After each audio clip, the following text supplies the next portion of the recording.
Hello everyone, आज हम समावेशी शिक्षा के बारे में अध्ययन करेंगे।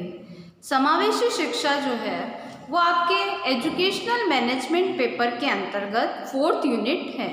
इस यूनिट में आपने जो पहले की 3 यूनिट पढ़ी हैं वो स्कूल मैनेजमेंट से संबंधित है कि स्कूल मैनेजमेंट किस तरीके से किया जाए, स्कूल में किस तरीके की व्यवस्थाएं की जाए, कौन कौन से डॉक्यूमेंट होते हैं, कौन कौन सी एक्टिविटीज़ होती हैं, किस तरीके से समय का मैनेजमेंट किया जाए, जितनी भी कमेटी बनी हुई है वो विद्यालय के संदर्भ में क्या क्या कार्य कर रही हैं, इन कार्यों के तहत जो है योजनाएं किस तरीके से निर्मित की जा रही हैं, योजनाएं बनाने के क्या उद्देश्य हैं, इन सारी चीज़ों को जो है आपने यूनिट 3rd में पढ़ा।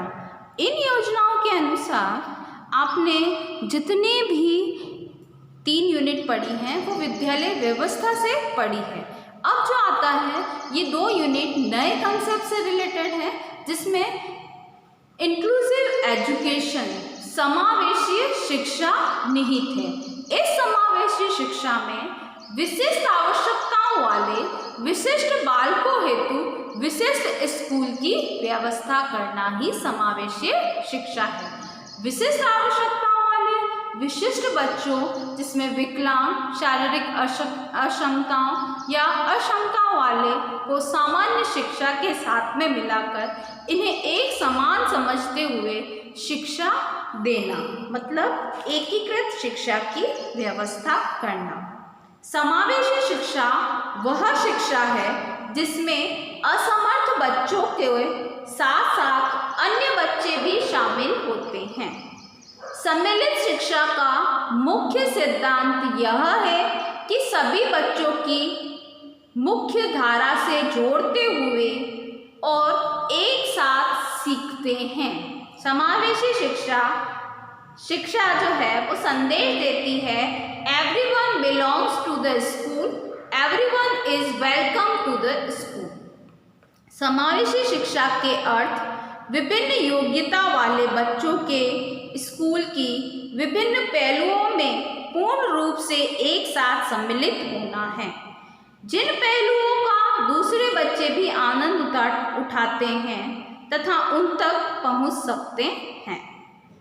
आज शिक्षा में समानता, सहभागिता, स्वतंत्रता, विकास, जागरूकता, सापेक्षता एवं अधिकारों के अनुरूप ही दक्षताओं की चर्चा जोरों पर है।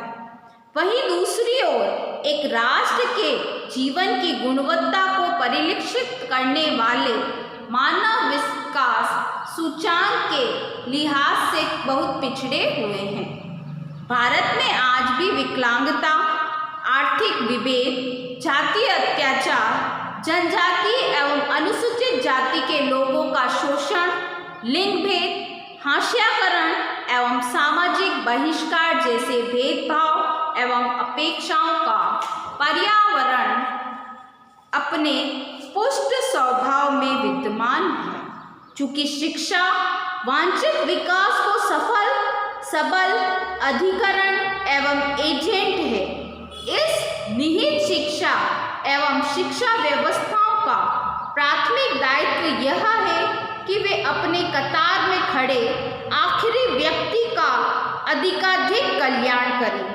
परिवार में वर्तमान में सामाजिक क्षमता, अर्थ, वर्ग, लिंग, भाषा, संस्कृति व विरासत आदि कारकों के चलते पिछड़ेपन को वर्ण किए विशिष्ट बालक शिक्षा की कतार के आखिरी प्रतिनिधि हैं।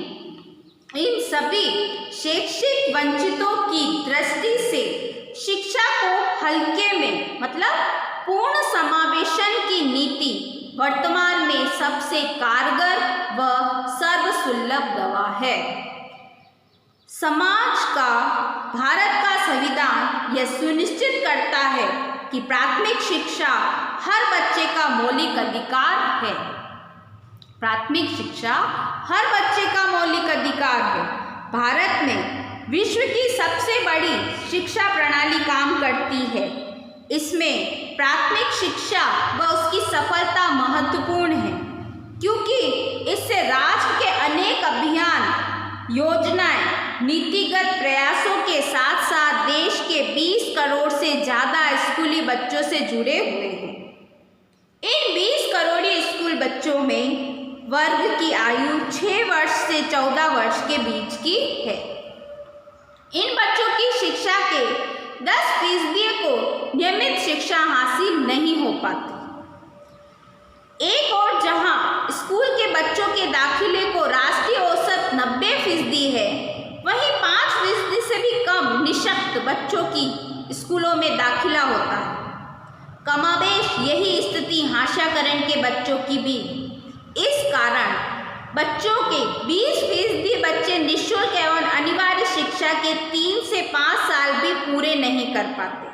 प्राथमिक शिक्षा के उत्तराधिकारों होने के बाद भी आज यह स्थिति है कि सर्व शिक्षा अभियान के कवर देश में 20 लाख विद्यालयों में 60% विद्यालयों की बाधा मुक्त शिक्षा का प्रावधान है।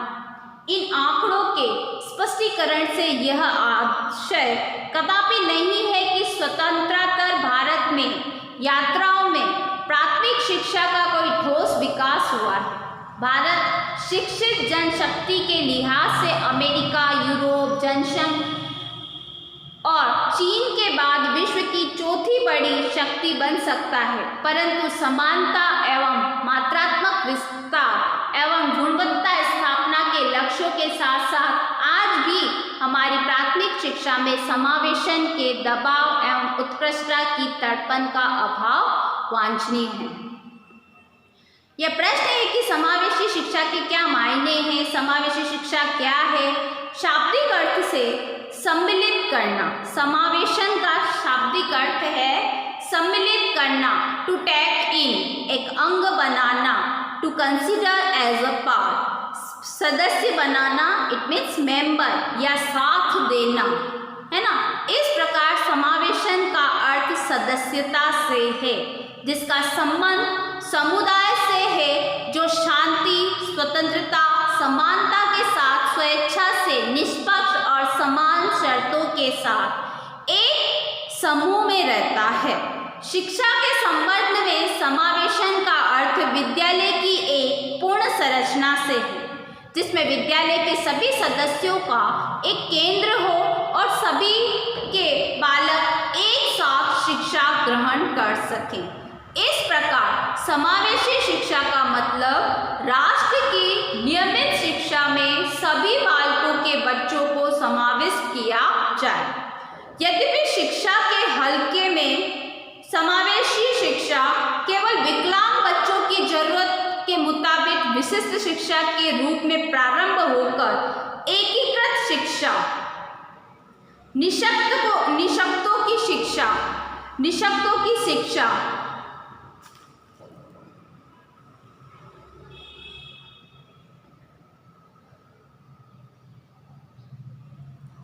एकीकृत शिक्षा, निःशक्तों की शिक्षा, विशेष शिक्षा व सामान्य शिक्षा में सम्मिलित रूप से भाग ले।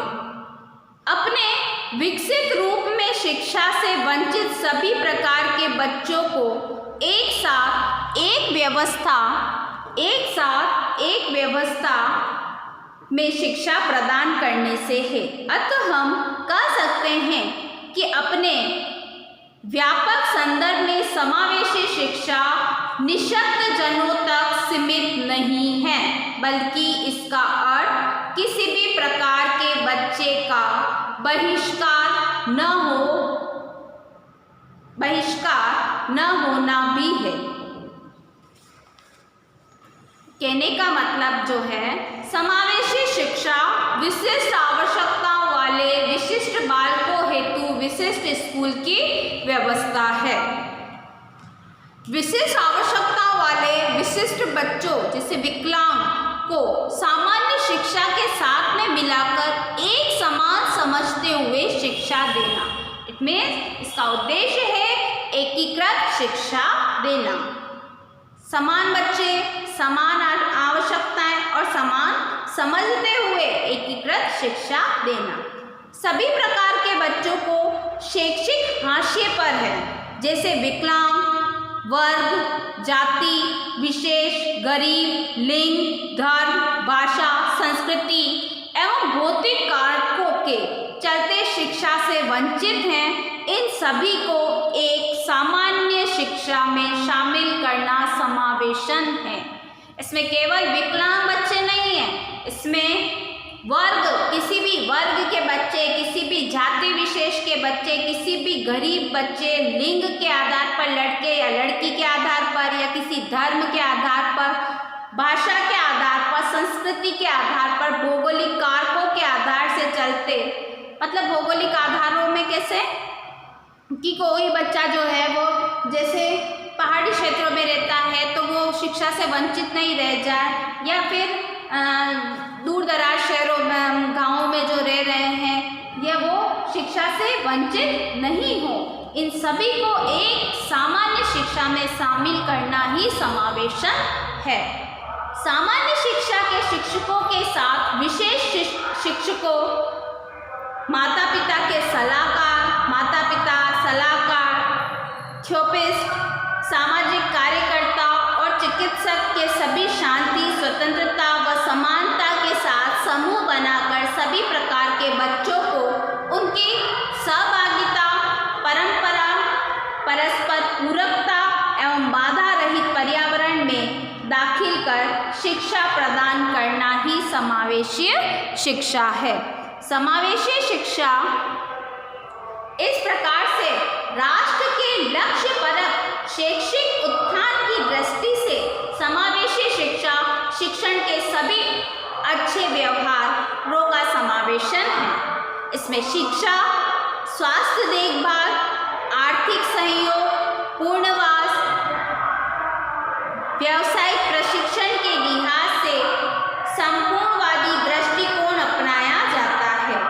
इसके लिए हमें हमारे सभी विद्यालयों में नेतार्थ के विशेष जरूरत वाले बच्चों के लिए सभी प्रकार के विभेद एवं अलगावों को दूर कर उन्हें आवश्यक सहारा देने वाले सेवाएं प्रदान करते हुए उनके लिए सामान्य शिक्षा में समर्थ बने रहने का माहौल सतत रूप से प्रदान करना होगा। तब जाकर कहीं समावेशी शिक्षा सिद्धांत से संपूर्ण व्यवहार में बदल जाएगी। समावेशन की अवधारणा, शिक्षा का स्वरूप समाज के अनुसार होता है, अतः समाज की शक्तियाँ यह निश्चित करती है कि शिक्षा में क्या कुछ सम्मिलित किया जाए। शिक्षा उन शक्तियों के अनुसार लक्ष्यों का निर्धारण करके व्यक्ति का व्यवहार परिवर्तित करने का कार्य करती है। समाज की कुछ शक्तियाँ हैं, चाहे वो सांस्कृतिक हो, सामाजिक हो, आर्थिक हो, धार्मिक हो या राजनीतिक हो। शिक्षा के अंतर्गत व्यक्ति का व्यवहार परिवर्तन करना ही उसका परम लक्ष्य है। प्राचीन भारत समाज का अध्ययन करने से ये ज्ञात होता है कि शिक्षा उस समय समाज के विशेष वर्गों के लिए सुरक्षित थी, जहाँ जाति, धर्म, लिंग एवं वर्ग विभिन्नताओं का बोलबाला था। कोठारी शिक्षा आयोग का कहना है कि यदि हमें एक सम समाज का निर्माण करना है तो जनता के सभी वर्गों को अवसरों की समानता प्रदान करनी होगी। शिक्षा में समानता और शैक्षिक अवसरों की समानता के सिद्धांत एक सार्वभौमिक रूप से स्वीकृत सिद्धांत है, परंतु इसके अर्थ के संबंध में पर्याप्तमय वैश्य में शैक्षिक अवसरों की समानता का अर्थ कई प्रकार से तथा विभिन्न समाजशास्त्रियों एवं शिक्षाविदों की दृष्टिकोण से अलग अलग लिया जाता है। शिक्षा मानव जीवन का एक अत्यंत महत्वपूर्ण तत्व है। इसी कारण प्रत्येक समाज ने अपना यह कर्तव्य समझा है कि समाज के प्रत्येक बालक के लिए शिक्षा के अवसर उपलब्ध हों। भारतीय संविधान में प्राथमिक शिक्षा के सार्वजनिकरण का प्रस्ताव है।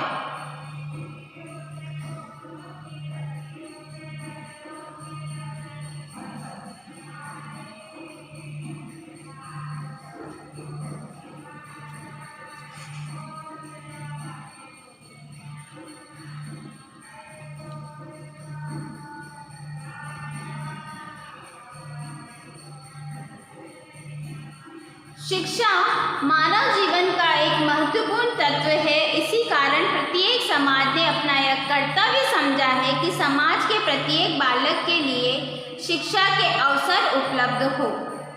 भारतीय संविधान में प्राथमिक शिक्षा के सार्वजनिकरण का प्रस्ताव है।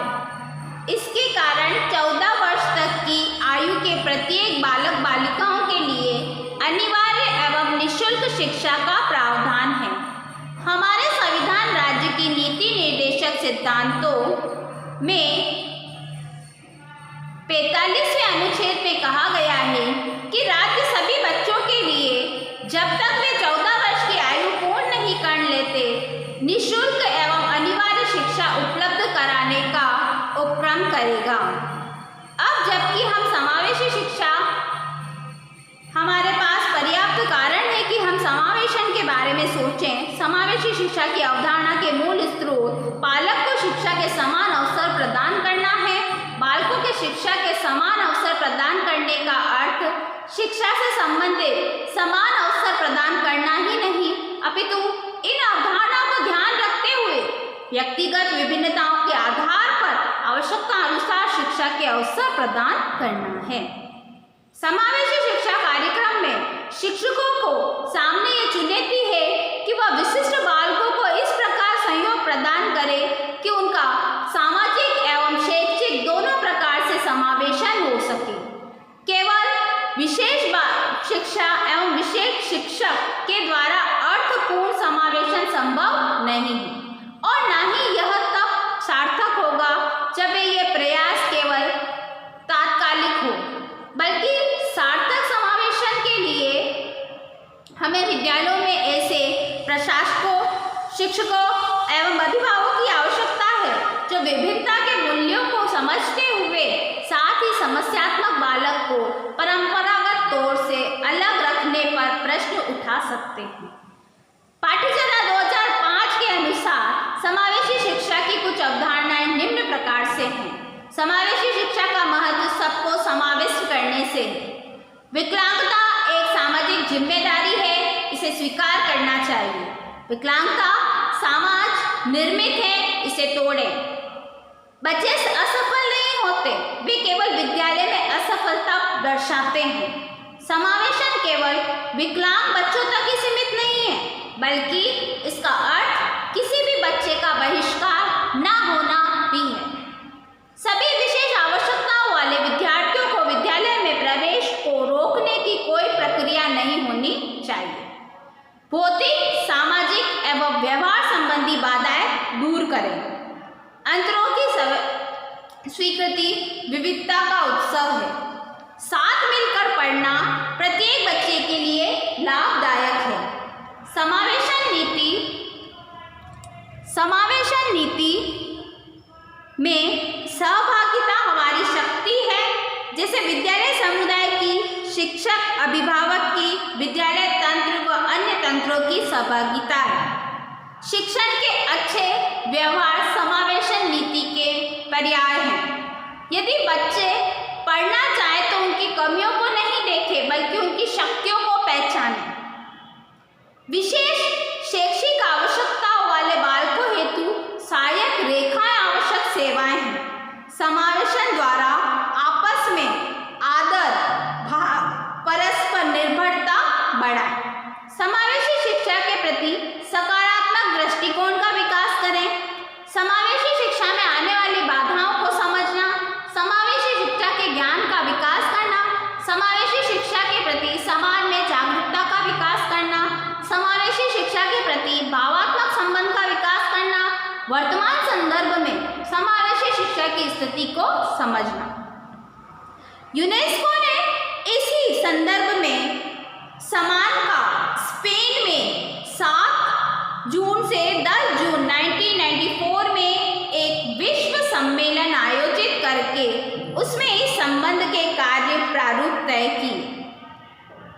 इसके अंतर्गत सभी के लिए शिक्षा पर विश्व घोषणा के संदर्भ में मानव अधिकारों के अंतर्गत प्रत्येक बच्चे को शिक्षा प्रदान करने का अधिकार है। विकलांगता युक्त प्रत्येक व्यक्ति को अपनी शिक्षा के संबंध में अपना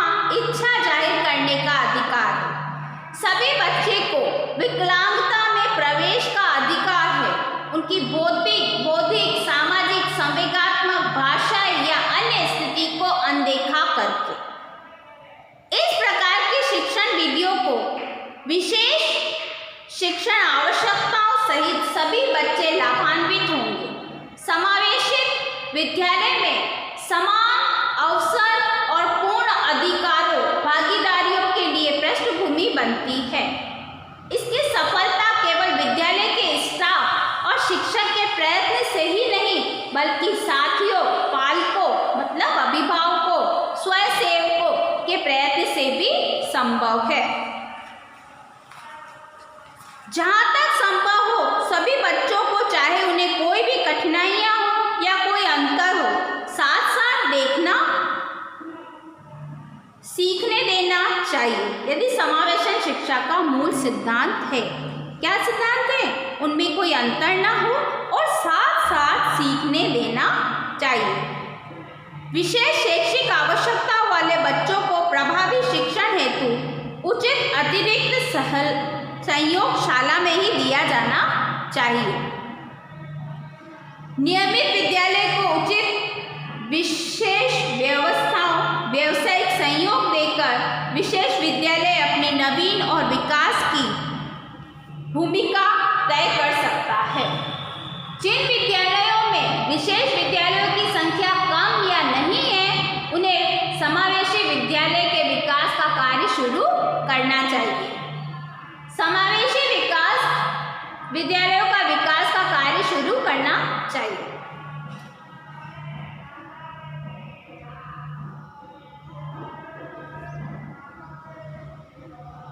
सरकार की योजना सबके लिए शिक्षा पर केंद्रित होनी चाहिए। बच्चों के अधिकारों पर समागम के अंतर्गत प्रत्येक बच्चे का समान भागीदारी का अधिकार है। प्रत्येक बच्चे को नियमित विद्यालय में पढ़ने का अधिकार है, शिक्षा का अधिकार है, दी गई सुविधाएं नहीं। प्रत्येक बच्चे को अपने पड़ोस की शाला में जाने की सुविधा मिलनी चाहिए, जहां अन्य साथी, सगे साथी और भाई बहन जा रहे हैं। समावेशी शिक्षा ऐतिहासिक पृष्ठभूमि इसकी बालक देश का भविष्य है, उसका सर्वांगीण विकास देश की उन्नति में सहायक है। प्रत्येक बालक को जन्मजात शक्तियों को लेकर जन्म लेता है। यदि शिक्षा के माध्यम से उनका सही विकास नहीं हो पाता तो बालक के व्यक्तित्व का संतुलन बिगड़ जाता है। वह अपने भावी जीवन में परिवार और राष्ट्र के लिए बोझ और घातक सिद्ध हो सकता है। अतः शिक्षा द्वारा बालक को इस प्रकार विकास किया जाए कि जिससे वह अपने भावी जीवन में उन्नति करे तथा समाज तथा राष्ट्र के लिए उपयोगी बन सके। शिक्षा द्वारा बालक की शारीरिक, मानसिक, भावात्मक, कलात्मक, नैतिक आदि सभी शक्तियों को विकसित किया जाए तथा बालक भावी जीवन की तैयारी के लिए बालक का वैयक्तिक तथा सामाजिक दोनों दृष्टि से विकास किया जाए। तभी वह स्वयं की उन्नति एवं समाज का कल्याण कर सकने योग्य बन सकेगा। उसके साथ बालक का सम विकास भी आवश्यक है। सम विकास का अर्थ है प्रत्येक दृष्टि से व्यापक एवं पूर्णता का विकास। शिक्षा का उद्देश्य मानव का पूर्ण विकास करना है। बालक का पूर्ण विकास मानव के रूप में विकसित हुए बिना यह भावी जीवन की सफलता प्राप्त नहीं कर सकता। माध्यमिक शिक्षा आयोग के अनुसार वह शिक्षा कहलाने योग्य नहीं है जो मनुष्य को अपने साथी मनुष्य के साथ सुंदरता, सामंजस्यता एवं कुशलता से रहने के आवश्यक गुणों का विकास नहीं कर सकती। यदि व्यक्ति का सर्वांगीण विकास करना है तो हमें शिक्षा को एक सर्वमान्य उद्देश्य निहित करना होगा, जिसके द्वारा शिक्षा के सभी उद्देश्य समाहित हो जाए। शिक्षा के सभी उद्देश्यों का केवल एक ही उद्देश्य में समावेशन हो जाने से व्यक्ति तथा समाज दोनों का भला होगा। सर्वमान्य उद्देश्य को कहा जा सकता है जिसे अनुसरण करने से व्यक्ति का शारीरिक, मानसिक, सामाजिक तथा संवेगात्मक विकास हो।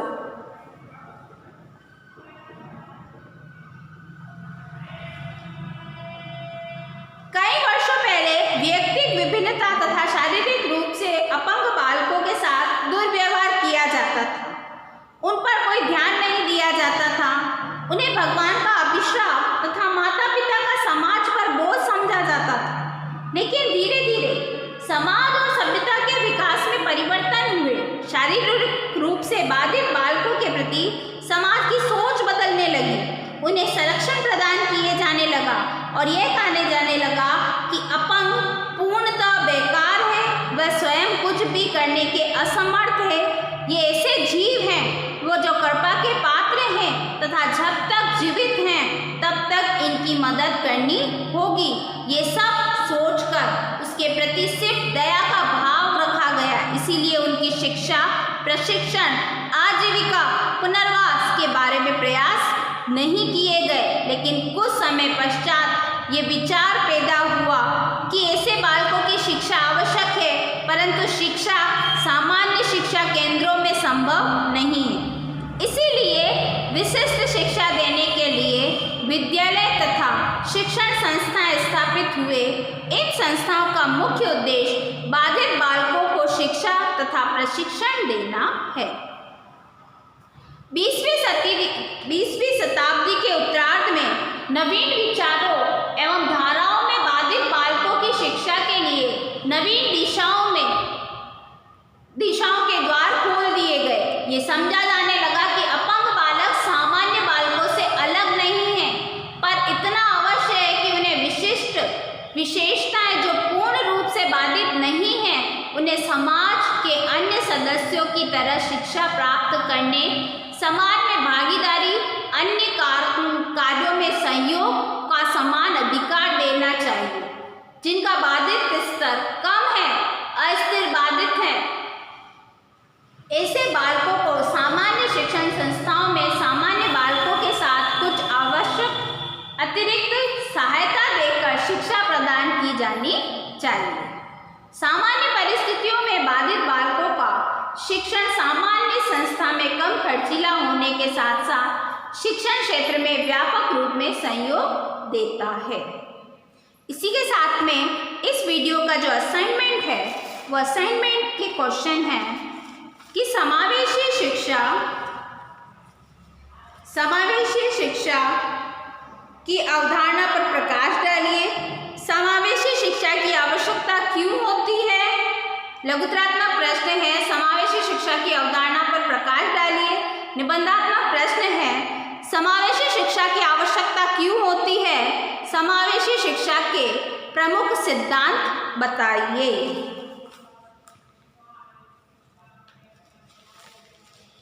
Thank you.